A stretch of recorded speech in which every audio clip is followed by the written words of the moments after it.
মেহেদী নৈপুণ্যে global লিগে championship Rangpur Riders. একদিনে global super লিগে ফাইনালে রংপুর রাইডার্স, অন্যদিকে তাদের স্কোয়াডে আছেন একই দিন পরপর জাতীয় দলে শুরু হতে যাওয়া ওয়ানডে সিরিজের তিনটি হিটার। ফলে ফাইনালে রংপুর রাইডার্সের সৌম্য সরকার, রিশাদ হোসেন ও আফিফ হোসেনকে পাওয়া নিয়ে শঙ্কায় পড়ে যায়। শেষ পর্যন্ত তারাই খেললেন দলের শিরোপা জয়ের অন্যতম বড় অবদান। অস্ট্রেলিয়ান ফ্যান্টাসি ভিক্টোরিয়াকে হারিয়ে টুর্নামেন্টের প্রথম আসরে চ্যাম্পিয়ন হয়েছে Rangpur Riders. Bangladesh premier league BPL গত আসরে চ্যাম্পিয়ন পরশুর বরিশালের অংশ নেওয়ার কথা ছিল গ্লোবাল সুপার লিগে। তাদের অনিচ্ছায় সেমিফাইনালে বিদায় নেওয়া রংপুর রাইডার্স বৈশ্বিক টুর্নামেন্টটিতে অংশ নেয়, যেখানে প্রথম দুই ম্যাচে জয়ের কাছাকাছি গিয়েও তারা ম্যাচ জিততে পারেনি।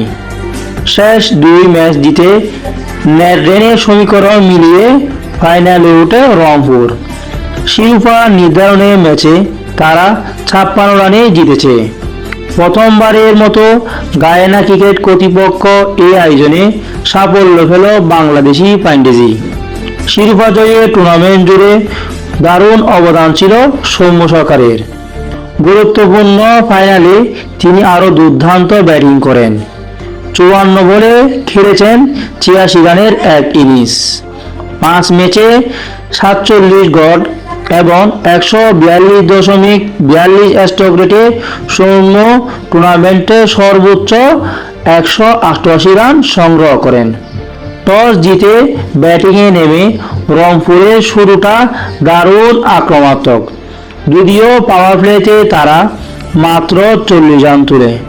ধীরে ধীরে দুই ওপেনার সৌম্য ও স্টিভেন টেলর গতি বাড়ান। উদ্বোধনী জুটিতে তোলেন 124 রান। 49 বলে 4টি চার ছক্কা 68 রান করা টেলরের বিদায়ে সেই জুটি ভাঙে। এরপর সাইফ হাসান 6, উমাই ম্যাডাম 10 দ্রুত বিদায় নিলে বড় পুঁজির গড়া নিয়ে সংশয় পড়ে রংপুর রাইডার্স।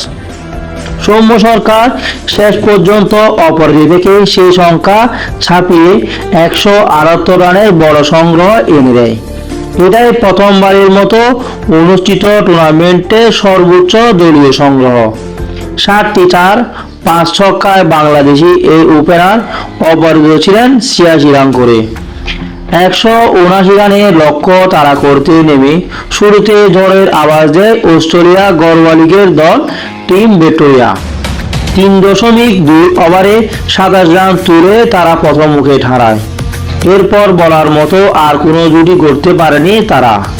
নিয়মিত বিরতিতে উইকেট হারিয়ে 18.1 ওভারে 122 রানে অল আউট হয়ে যায় ভিক্টোরিয়া। তাদের পক্ষে সর্বোচ্চ 40 রান করেন জো ক্লার্ক। 22 বলের ইনিংসে তিনি 7টি চার মারেন। ব্র্যাক ম্যাকুন্ডো 16 ও কারিমা গোর করেন 13 রান। রংপুর হয়ে টুর্নামেন্ট জুড়ে ভালো বোলিং করা যুক্তরাষ্ট্রের স্পিনার হারমিত সিং আজও সর্বোচ্চ 3 উইকেট শিকার করেছেন। এছাড়া 2টি করে উইকেট নিয়েছেন শেখ মেহেদী, সাইফ হাসান ও রিশাদও 1টি করে উইকেট পেয়েছেন।